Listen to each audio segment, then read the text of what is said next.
चलो ये कुर्सी सही रखी। सही है।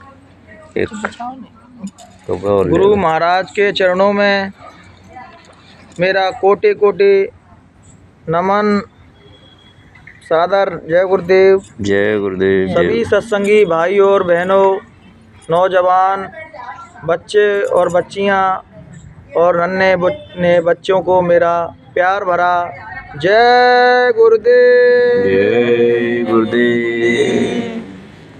संत फरमाते हैं कि भक्ति कैसे लोग कर सकते हैं, तो संत कबीर ने इस पर एक बहुत ही तीखा व्यंज कहा कि कामी क्रोधी लालची इनसे भक्ति न होए, भक्ति करे कोई सूरमा जात वर्ण कुल खोए।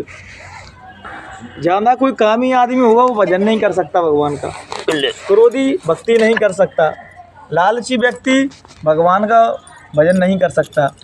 और हमारे अंदर जे अवगुण सभी के अंदर थोड़ी थोड़ी मात्रा में नहीं, बहुत ज़्यादा मात्रा में सबके अंदर भरे पड़े हैं, इसलिए हम भगवान से वंचित रह जाते हैं।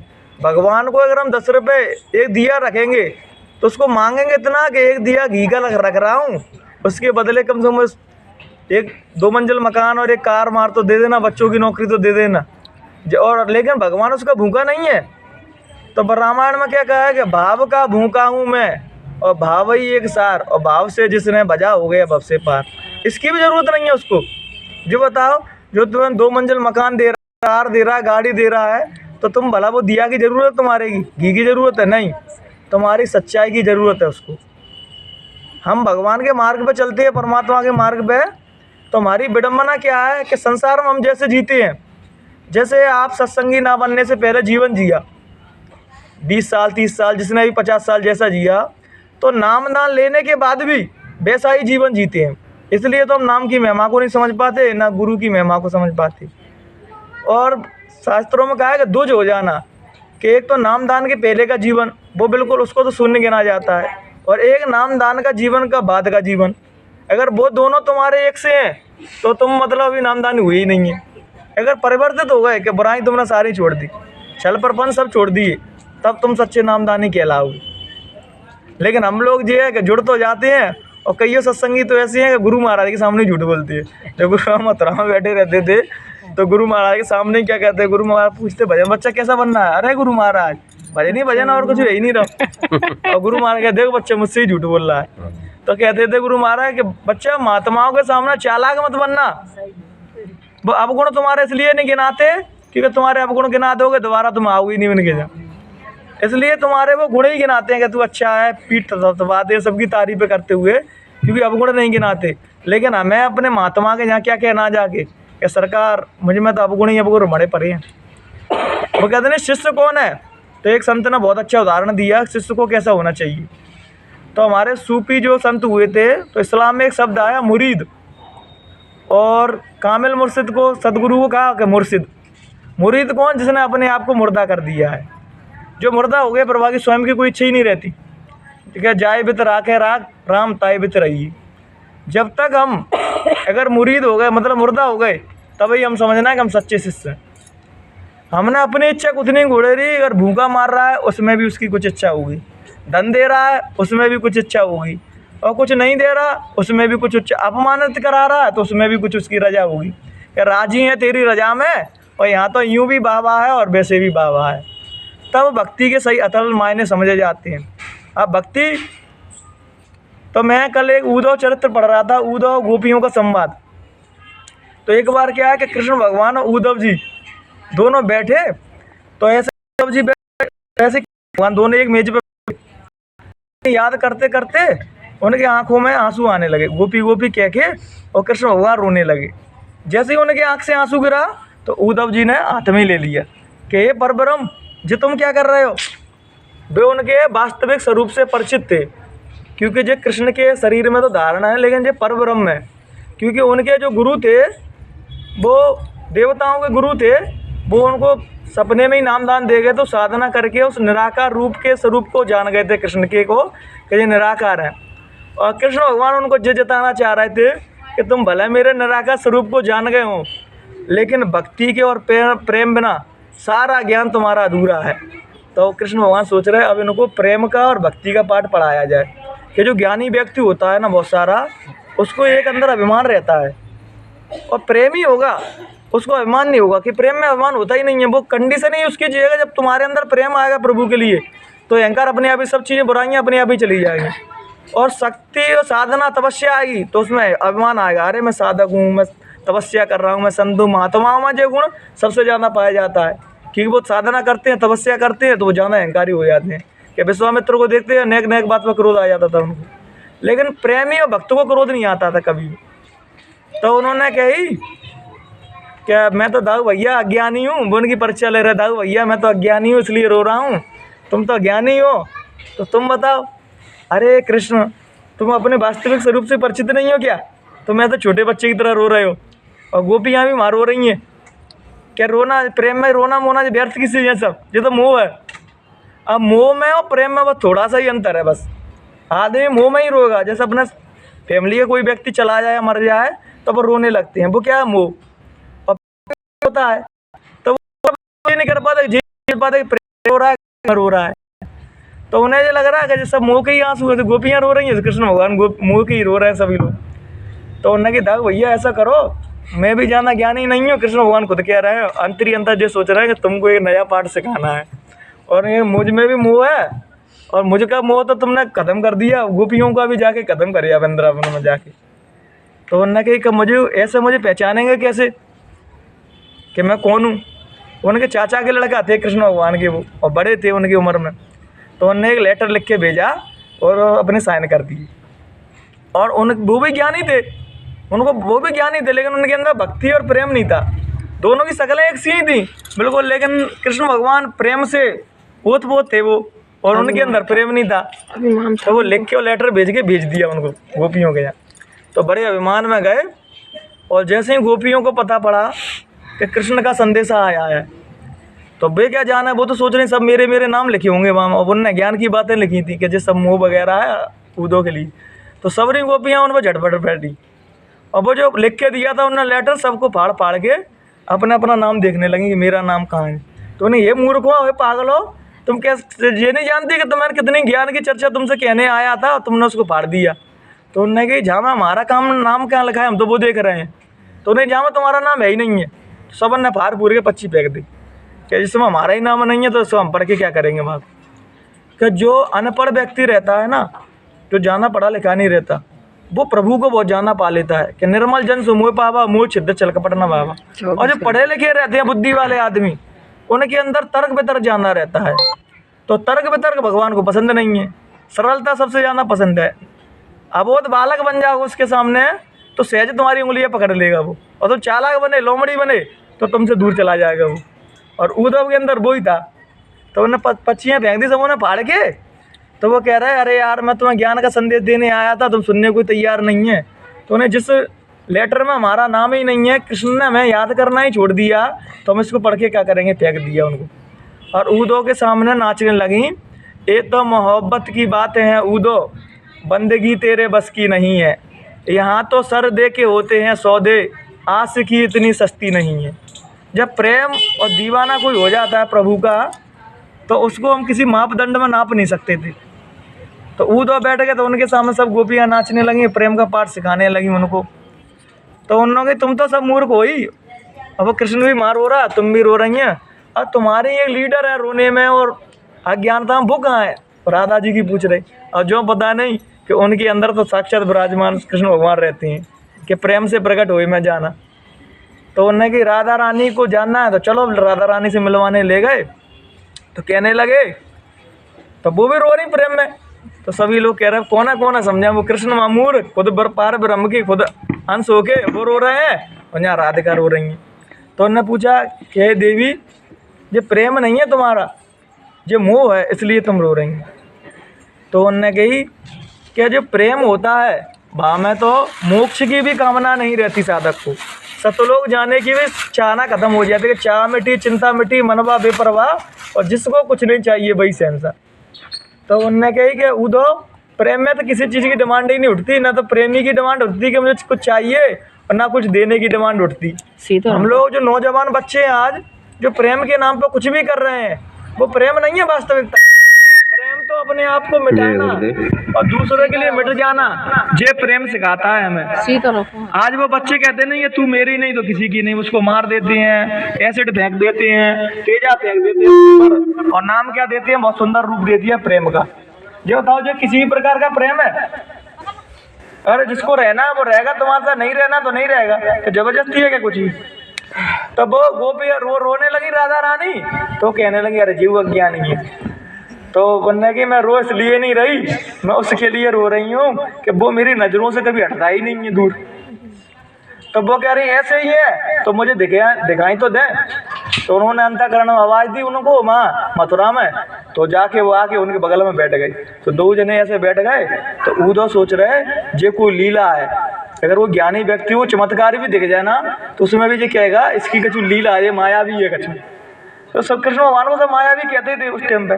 तो वे क्या कर रहे, वो तो उनके पैर पकड़ के देख रहे, कहे कि माया भी तो नहीं है, देखो तो पैर को छिपा रहे उनको, उनके गालों को देख रहे तो गालों को छिपा रहे। तो नहीं भैया मैं ओरिजिनल हूँ, तुम तो सोच तो करे ओरिजिनल यहाँ भी और माँ भी है। तो वो कह रहे कि शरीर है बस यहाँ और माँ, जहाँ मेरे चाहने वाले मेरे दीवाने जहाँ मेरे आशिक रहते हैं, मैं तो उसके अंग संग रहता हूँ। तो ऊदो तो फिर ब्रज की बामा लौटने लगे, तभी तो ब्रज की महिमा गाई गई, क्योंकि वहाँ की महिमा प्रेम स्वरूप है। वहाँ जानो कोई साधना बताए ना, में लोग नाच रहे हैं कूद रहे हैं प्रेम में बसीभूत। तो ऊद अब भी लौटने लगे वहाँ में, और जाके कृष्ण भगवान से कही कि तुमने तो उनके संग बहुत छल किया है, तुमने छल किया है कि तुमने इतना प्रेम किया, उन लोगों ने इतना प्रेम किया, तुमने उनको क्या दिया, आंसू दिए तुमने उनको। तो कृष्ण भगवान कहते हैं कि मेरे खजाने में सबसे बेशकीमती जो चीज थी, सबसे जिसकी कोई कीमत नहीं लागी जा सकती, वो मैंने गोपियों को दी है। सही बात है। अब तुम कह रहे कुछ दिया ही नहीं है, तो फिर उनको क्या मान हुआ। तो बोलने के चलो तो मैं वहीं वृंदावन ले चलते। तो उधर तुम फिर गलती करने लगे, मथुरा में मेरा काम है, यहाँ मुझको काम करना है, और माँ मेरा प्रेम है। उनने अंतर में आवाज दी राधा रानी आप यहीं आ जाओ। तो राधा रानी जब मैया आ गई, दोनों को दर्शन हुए, तो उधर फिर चरण पकड़ के लौट गए और रोने लगे कि प्रभु तुम्हारी लीला को मैं नहीं समझ सकता। जब चरण पकड़ने दौड़े तो प्रभु ने रोक दिए कि नहीं, मैं ज्ञानियों से पैर नहीं छिलवाता, बस ये तुम्हें एक पाठ और पढ़ाना था। अगर तुम ज्ञानी ही रह जाते और प्रेमी नहीं बन पाते, तो तुम्हारे अंदर कोई प्रेमी मिलता ना तुमसे, तो तुम उसके इमोशनलों को समझ नहीं पाते, तुम तो विज्ञान के अभिमान में रहते कि मैं ज्ञानी हूँ। अब तुम जब प्रेमी मिलेगा, भले उसको शब्दों का ज्यादा ज्ञान नहीं, तो तुम उसका भी सम्मान करोगे। इसलिए तुमको प्रेम का पाठ पढ़ाया गया था कि तुम प्रेम के बिना कुछ नहीं है संसार में। जैसे मिश्रा जी ने पूछी कि महाराज जी ये बताइए, जब तुम जय गुरुदेव नाम से मिलोगे तो 5 नाम क्यों दिए फिर। तो नहीं बच्चा, जो तो विश्वास के लिए दिए गए। और मैं तो कहता हूँ तुम्हारा इश्क, तुम्हारी मोहब्बत, तुम्हारा प्रेम अगर सच्चा है तो तुम वो नाम भी कछु मत लेना, और तुम यहाँ बोला हुआ गुरु महाराज यहाँ खड़े हो जा, तो माँ भी तुम्हारे लिए खड़े हो जाएंगे। प्रबल प्रेम के बांधे हरि को नियम बदलते देखा, अपना मान भले टल जाए पर भक्त का मानना टलते देखा। जब कोई हृदय से पुकारता है उसको, जैसे जीसस क्राइस्ट कहते हैं कि वो मालिक का दरबार प्रेम से ही खुलता है, जिसके भीतर प्रेम नहीं है तब तक वो दरबार नहीं खुल सकता। कितनी भी साधना कर लेना आप, 24 घंटा भजन करते रहना, अगर आपके आंसू नहीं आए, आप रो नहीं रहे, तो कहते हैं अध्यात्म जगत में आप रोए नहीं हो, पिघले ही नहीं हो, तब तक तो हम अध्यात्म जगत में एंटर नहीं हो सकते। क्योंकि तुम्हारे अंदर वो एक अहंकार बढ़ा ही रहेगा। और रोने से क्या है कि अपने अंदर से करुणा, जो रियल व्यक्ति होता है ना, नेचुरल व्यक्ति, वो निकलता है। रो रो के जब कोई व्यक्ति बाहर निकलता है, तो जो एक सच्चा व्यक्ति होता है वो उसके अंदर से निकलता है। जैसे गुरु महाराज खुद कह रहे थे कि 18 घंटे हम इतने रोए थे कि पूरी लुंगी हमारी आंसुओं से निचोड़ जाती थी। मीराबाई बहुत रोई। वो गैर रोने से किसी से मिलता ही नहीं है, वो रोने से ही उसके दरबार खुलते हैं कि जिन पास दिन रोए पाया अस्कंदर गंदना पाइया, जिन पाया तिन रोए, हंस खेल पिया मिला तो कौन दुआगन रोए। अगर इतना आसान होता उससे मिलना, तो अपन इतने बैठे कब के मिल गए होते। हाँ, अगर प्रेम हो जाए तो जामा दूर भी नहीं है तुमसे, जीवात्मा के रूप में वही तो बैठा है तुम्हारे अंदर। लेकिन प्रेम प्रकट कब होता है, जब मैं परमात्मा से किसी भी प्रकार की कोई उम्मीद ही नहीं रहती। जब कहते हैं नहीं कि जिसको कुछ नहीं चाहिए उसको वो सब कुछ देता है, कि हम संसारी जीव है ना, तो हम क्या मांगेंगे जाना जाना, अरे मोड़ा की नौकरी लग जाए, बहू के मोड़ी मोड़ा हो जाए और 2 मंजिल मकान बन जाए बस। लेकिन हम वो नहीं मांगेंगे जिसमें प्रभु की इच्छा है। जो मांगता नहीं है वो पता क्या कहता है कि मैं जो मांगूं मुझको कभी मत देना। जब मैं संतों की और साधकों की, प्रेमियों की बात बता रहा हूँ, वो क्या कहते हैं, मैं जो मांगूं उसे कभी मत देना, और जो तुम देना चाहो, जो मैं ना भी करूँ तो जबरदस्ती दे देना मुझे। ये भक्ति की और प्रेम की परिभाषा होती है। हम लोग चीज़ मांगेंगे उल्टी सीधी, और संत सदगुरु हमें वो चीज़ देंगे जो हमारे पूरे जीवन भर काम आती है। कि नाम कुमारी नानका चढ़त रहे दिन रात। जो बाहर का नशा है, जो बाहर की दारू पीता है आदमी, जो तो रात को पीता है 1 बोतल और सुबह सब उतर गई। जब एक बार भक्ति का रंग तुम्हारे ऊपर चढ़ गया, प्रेम का रंग चढ़ गया तुम्हारे ऊपर, फिर तुम पर दूसरा रंग चढ़ने वाला नहीं है। इसलिए तो जब हम पे भगवान का एक आज भजन किया 1 घंटा, कल किया ही नहीं बिल्कुल, तो कहते हैं वो क्या थोड़ा थोड़ा जो रंग चढ़ता है वो सच्चे आशिक की निशानी नहीं है। आशिक की निशानी क्या है कि श्याम श्याम रटत रटत राधा श्याम भाई, श्याम रटत रटत राधा श्याम भाई। और सखियों से पूछ रही कि राधा कहाँ गई। जब उसने अपने आप को मिटा दिया, अपने को खत्म कर दिया, फिर वो परमात्मा का ही स्वरूप हो जाती है। कि ढूंढता ढूंढता वो स्वयं खो गया। ढूंढता संत महात्मा उसकी इबादत में स्वयं ही खो जाते हैं। ढूंढता ढूंढता स्वयं खो गया, और वो जिसे ढूंढता था वो स्वयं हो गया। परमात्मा की खोज 18 घंटे साधना की गुरु महाराज ने, और जब उसको पा लिया तो क्या कहते थे कि बच्चा जो ऊपर बैठा है ना, और इधर हाथ रख के कहते थे वही तो नीचे बैठा है। अब जो समझदार थे वो सोच रहे कि ऊपर ही बैठा है, जो समझदार थे एक हाथ नीचे भी रख देते वही नीचे बैठा है। उसका कोई नाम और रूप नहीं है। वो कहते ना उस प्रकाश से जुड़ने के बाद तुम उसके ही स्वरूप हो जाते हैं। कि लाली तेरे लाल की जित देखूं तित लाल, और लाली देखन मैं गई तो मैं भी हो गई लाल। जब तुम प्रेमी और दीवाने और आशिक बन जाओगे उसके, तो फिर तुम में और उसमें कोई अंतर नहीं बचता। लेकिन यहाँ एक बात की होशियारी रखनी है, अगर तुम पैर छिलवाने लगो, अहंकार के मारा भर जाओ, या तुम जो कहने लगो नहीं अब तो मैं ही हूँ, तो प्रेम की परिभाषा नहीं है। जो सावधान रहना है साधकों को कि प्रेम की वो परिभाषा नहीं है कि पैर छिलवाने लगे और ना छोड़ के अपनी पूजा करवाने लगे। प्रेमी क्या कहता है, जैसे गुरु महाराज भी कहते थे कि बच्चा हमें भूल जाना लेकिन मेरे गुरु महाराज को मत भूलना। सच्चा प्रेमी क्या कहेगा कि मैं तो तुम्हें बस प्रेम का पाठ पढ़ाने आया हूँ, मैं अपनी पूजा करवाने नहीं आया। प्रेम का पाठ पढ़ाने आया हूँ और सतगुरु के चरणों में लगाने आया हूँ।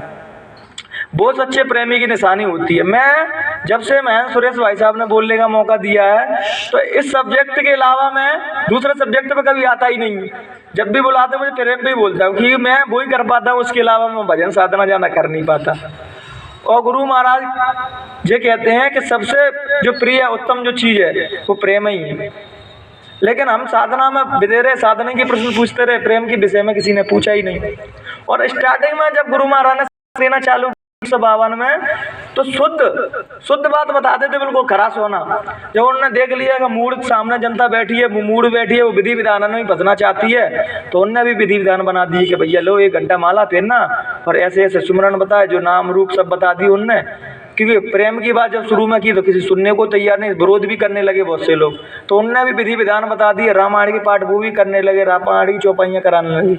कि संत सदगुरु तो पता इनडायरेक्टली क्या कहते हैं, जैसे गीता में भगवान ने कही कि अर्जुन तू मेरी चरणों में आ जा, तुझे कहीं जाने की जरूरत नहीं है। लेकिन संत सदगुरु आज के कलयुग में ऐसा भी नहीं कह सकते कि तू मेरी चरणों में ही आ जा, नहीं तो अपन सभी लोग कहीं आ जाए तो अपनी पूजा करा रहे हैं अहंकारी। तो हनुमान चालीसा में एक बात आती है कि और देवता चित्तन धरई हनुमत से ही सर्व सुख करनई। तो जितने भी देवता हैं, ईश्वर है, पार ब्रह्म है, वो इनडायरेक्टली तुमसे, या कोई सदगुरु है, वो मुख से कभी नहीं कहेंगे तुम, लेकिन इनडायरेक्टली वो जो तुमसे यही कहना चाहते हैं कि तू मेरे चरणों में आ गया, अब तुझे कहीं भी जाने की जरूरत नहीं है, तेरा यही सब काम हो जाएगा। तो सच्चे सन्यासी कौन है, सच्चे सत्संगी कौन है? कि सत्संगी तो है लेकिन पता पड़ा वहाँ चौकी भर रही है, वो चौकी में बैठो सत्संगी टोपी लगा के। तो अगर कोई मिला करे तुम तो सत्संगी है, तो तुम क्या कर रहे हो? अरे सत्संग भी सुनते हैं गुरु महाराज का, और देवी देवता ने पूज रहे हैं। देवी देवता का गुरु महाराज विरोध नहीं कर रहे। तुम सत्य के मार्ग पर चलोगे, धर्म के आचरण पर चलोगे, तो देवी देवता खुद तुम्हारी रिस्पेक्ट करोगे। जैसे कोई सती व्रता स्त्री हो ना, वो भला किसी की पूजा नहीं करे, लेकिन सारे देवी देवता उसकी इज्जत करते हैं। सती अनुसुईया ने ब्रह्मा विष्णु महादेव तीनों को बच्चा बना दिया था। सबके अंदर वो शक्ति बड़ी पड़ी है। और संत सदगुरु तुम्हारा परिचय तुमसे ही कराते हैं। वह तुम अपना ही परिचय नहीं जानते। अगर सुरेश भाई साहब इतना जानते हैं कि मैं सुरेश भाई साहब हूँ, मैं राजपूत हूँ, मेरी डेयरी है और मेरा मकान है, मेरे इतने बच्चे हैं, बस। लेकिन इतना नहीं जानते कि सुरेश जो व्यक्ति है वो तो शरीर का नाम है सुरेश, और जो अंतर बैठा है वो तो सूरज खत्म हो जाएगा, ब्रह्मा विष्णु महादेव खत्म हो जाएंगे, सब देवी देवता मर जाएंगे, जो भीतर बैठा है वो कभी नहीं मरता। जैसे पलटू साहब ने कहा है ना कि ब्रह्मा मरेंगे, विष्णु मरेंगे शिव की नारी, और पलटू हम नहीं मरेंगे, क्योंकि वो ने क्या किस चीज़ को जान लिया, अपने आत्मा स्वरूप को पहचान लिया। और सभी साधनाओं का, सभी पूजाओं का मतलब वही है कि तुम अपने आत्मा स्वरूप को जान लो, फिर तुम कभी नहीं मरोगे।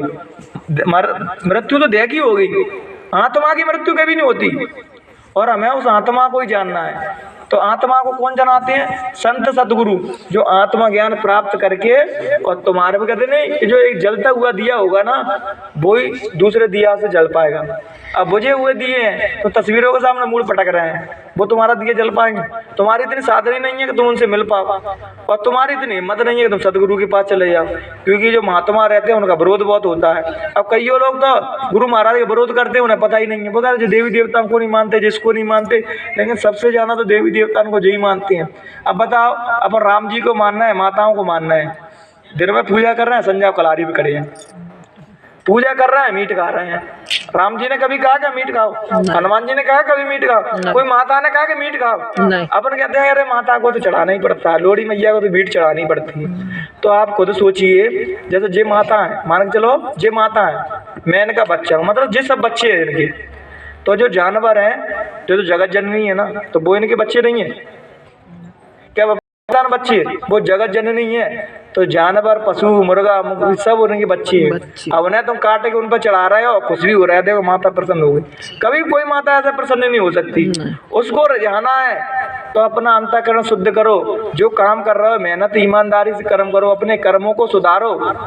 और कर्म नहीं सुधारोगे तो किसी की पूजा करते रहना, कहीं कुछ नहीं होने वाला।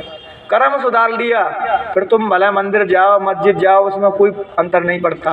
फिर मंदिर वाला तुम्हारे यहाँ आएगा, पूछो बताओ तुम्हें क्या चाहिए भैया, क्या की चीज़ की जरूरत है, जब तुम उस योग हो जाओगे। और जब तक मंदिर जा रहे हैं चरपरा छोड़ना रहा, झूठ देर रात बोल रहे हैं, गलत काम देर रात कर रहे हैं। जैसे मैं बहुत से लोगों को देखता हूँ, सत्संगी को ही देखता हूँ कि गलत काम कुछ भी नहीं छोड़े और सत्संगी बने, और कह भी रहे मैं सत्संगी हूँ। तो हम तो इसलिए बात कहते हैं कि मैं यहाँ, अगर सुरेश भाई साहब ने मुझे बिठाला है तो मैं यहाँ से झूठ नहीं बोल सकता, यहाँ से मैं चाशनी में बोले शब्द को नहीं बोल सकता, मैं सत्य ही बोलूँगा, चाहे भला मुझको कोई गलत गर्दन काट दे या दोबारा मुझसे ना बुलवाए कोई भी, लेकिन मैं झूठ का सहारा नहीं ले सकता। इसलिए सच्चे सत्संगी बनना है तो जाकेट और टोपी तक न सीमित रहें, जो गुरु महाराज ने बताया है उन पद चिन्हों पर भी चलें।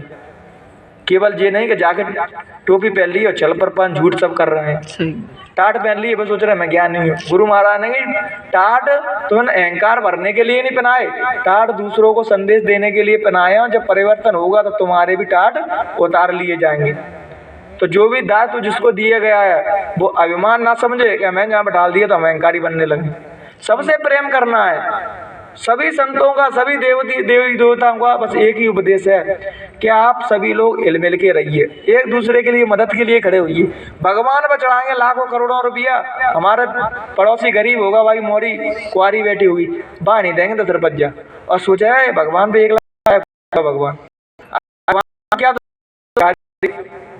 तुम्हें भगवान ने सब कुछ दिया है, तो एक दूसरे मदद करो। जय में भगवान का संदेश है। अगर हम एक दूसरे की मदद नहीं कर रहे हैं तो तुम भगवान के पैगाम को, उस खुदा के पैगाम को कभी नहीं समझ पाओगे। मुसलमान भाई हैं वो अल्लाह के नाम पे कई मुर्गा मछली मार मार के खा रहे हैं, वो कह रहे अल्लाह है। अब ये बता, मोहम्मद पैगम्बर साहब जो थे उस टाइम पर नौकर खरीदे और बेचे जाते थे, तो उन्होंने क्या किया कि नौकरों को खरीदते थे पैसों से और उन्हें रिहा कर देते। अपन खरीदें तो काम करवाएंगे घर के लिए, और वो क्या खरीद के और छोड़ देते, जाओ तुम्हें रिहा किया। और आज उनके नाम पे लोग पता नहीं क्या क्या करके बैठ रहे हैं।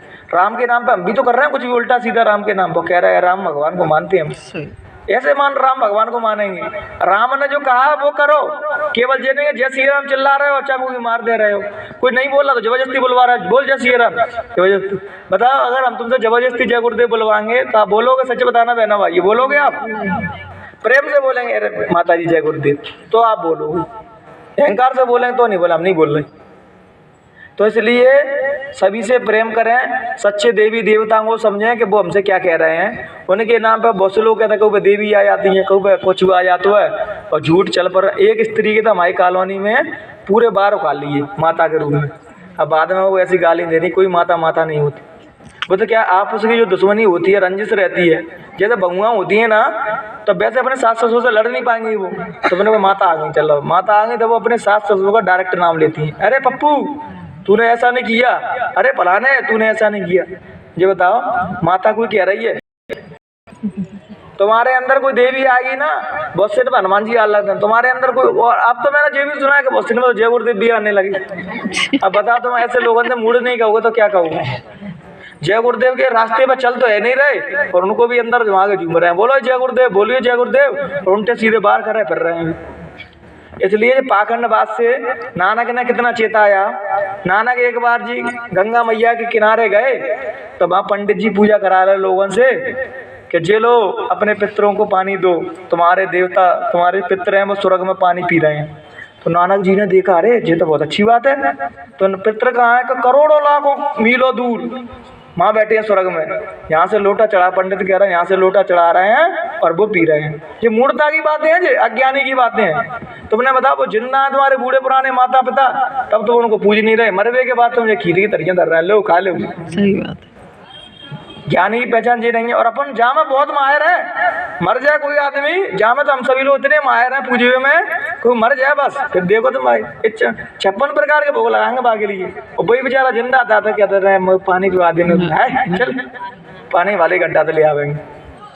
तो उन्होंने देखा कि जो करोड़ों स्वर्ग में बैठे उन्हें पानी पिवा रहा है घर से ही पंडित जी ने। तो नानक जी ने क्या है कि वो सूरज की तरफ पिवा रहा है, उन्होंने विपरीत मुंह तरफ किया और पंजाब की तरफ लोटा भर भर के फेंकने लगे। तो उन्हें जी क्या कर रहे हो तुम? कि यहाँ से 300 किलोमीटर दूर मेरा पंजाब गाँव है, तो वहाँ अपने खेतों में पानी तो डाल दूँ मैं। तो उनने कही ढंग से 300 किलोमीटर की पानी जाएगा पंजाब में? तो उनने कही यहाँ से 300 किलोमीटर नहीं जा रहा, और तुम तो वहाँ करोड़ों लाख दूरों की बात कर रहे हो कि वहाँ जा रहा, स्वर्ग बैकुंठ में पानी जा रहा है। तो नानक जी जो थे उन्होंने उस टाइम पे पाखंडवाद का इतना विरोध किया, क्योंकि जो बुद्ध पुरुष आएगा वो मूर्खता का कभी सहयोग नहीं करेगा। आज अपने भी पंथ में मूर्खता है, लोगों को मूर्ख चाल भेड़ चाल में ऐसे चल रहा है, गुरु महाराज के नाम पे कुछ भी कर रहा है उल्टा सीधा, लेकिन प्रेम कर नहीं रहे। गुरु महाराज ने कहा कि संगत मेरा ही स्वरूप है, और संगत से झूठ बोल रहा है, संगत से छल कर रहे हैं, संगत से उल्टा सीधे काम कर रहे हैं। तो ये बताओ जो मानना होगा? जो कह रहा है तो सच्चे रास्ते पे चलना और उनकी विचारधारा को लेके चलना। तुम्हारा वो अंग संग नहीं दे तब तुम कहना। बस मैं एक घटना को छोटी से बता के फिर खत्म करता हूँ, मैं अपने जीवन की बता रहा हूँ। एक ठाकुर साहब थे, हमारे बहुत अच्छे मित्र थे, लेकिन जब कहते ना जब आदमी के अंदर लालच जागता है तो मित्रता सब खत्म हो जाती है। तो हमारी क्या गैया भी आ गई एक दूसरी गली में, तो किसी ने कह दी कि वो यही काम करते थे, गुजरों का यही काम रहता, वह गैया ले गए और ले गए बेचे है वो। तो बेचारे ले गए भाई गैया अपने घर बांध ली। किसी ने कहा कि वो ले गया है, तो हमने हमारा मित्र है तो हमसे तो कछु कहेगा नहीं, दे देगा आराम से। तो हम गए वहाँ लेने गैया के, तो वहाँ भूत था नहीं, पिताजी थे। तो पिताजी ने हमने थोड़े बहुत गाली वाली दी, तो अब मैं सुनू कि हम ले आए गैया, बछड़ा ले आए, तो बांध ली। संजा का भूख आ गया, अरे मैंने उसको इतना खाना खिलाया है, इतना वो कराया है, इतने रुपया दो तुम, नहीं तो मैं गैया ले जा रहा हूँ। मैंने भैया जाके पूछे थे, मैंने भैया तो गैया ले जाए, गैया ले जाओ। गाली गलौज दे रहा सबन के सामने, लेकिन हमारी क्या शुरू से आदत है, तुम मुझे बिल्कुल गाली देते रहना, मैं तुमसे कछु नहीं कहूँगा। सभी लोग गाली दे रहे, सभी लोग कह रहे हैं कि भैया कैसे जिनसे गाली दे रहे हैं, हंस रहे हैं आराम से। तो मैं कछु ना कहता, भैया देते रहे गाली देगा गाली। वो गैया लेकर चले गो, अब हम अपनी बैठका में आके मैंने कुछ नहीं किया, मैं बस रोने लगा बस। क्या मालिक जी बताओ कि मेरी साधना वैसी ही है कि तुम कि कोई कुछ भी कह गया तुम। तो जो एक पंडित का लड़का था, वो उसकी बछड़ा को संग अखवाने ले गया था वो। तो एक दुकान के यहाँ गैया आगे नहीं जा रही, बता जीवनी टून दिया गैया ने। तब वो पंडित का लड़का था, वो कह रहा भैया छोड़ दे, बाकी बाँ में ऐसी लात मारी वो ठाकुर के लड़के में कोई टांग टूट गई होती। और गैया बछड़ा कह के तो चिल्ला के भग गया है वो।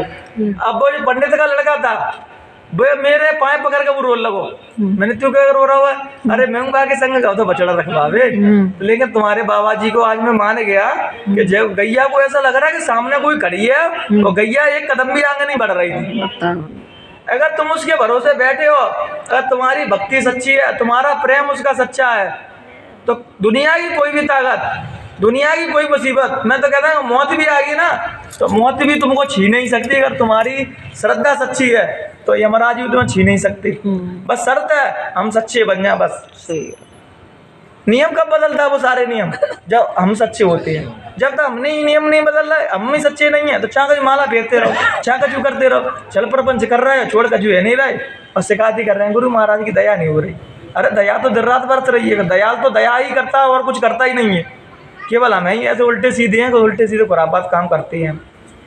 तो एक भजन की लाइन सुना के मैं अपनी बात खत्म करता हूँ।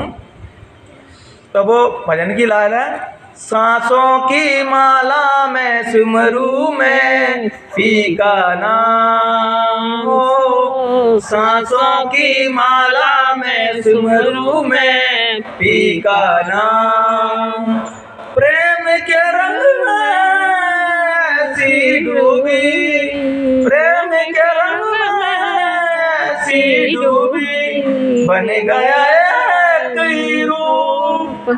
जब तक तुम्हारा प्रेम नशे नारियों तक न घुस जाए, रोते में भी चिल्लाते में जय गुरुदेव नहीं निकल रही, तब तक तुम्हारा प्रेम सच्चा नहीं है। मर रहा हो तब भी प्रेम जय गुरुदेव ही निकलना चाहिए। तेज सांसों में एक एक नसों में जय गुरुदेव घुस जाना चाहिए, तभी तुम सच्चे आशिक हो और तभी उसके सच्चे प्रेमी हो। बस अपनी वाणी को यहीं विराम देंगे। अगर बहनों भाइयों मुझसे किसी भी प्रकार की त्रुटि रह गई हो बोलचाल में, तब मैं कोई ज्ञानी नहीं हूँ, मैं तो आप सबका बच्चा हूँ। तो अपना बच्चा समझ के मुझे माफ़ कर देना। जय गुरुदेव। अब सुरेश भैया हमारे बीच आएंगे और गुरु महाराज के प्रेम पूर्वक वाणी आपको सभी लोगों को सुनाएंगे। जय गुरुदेव।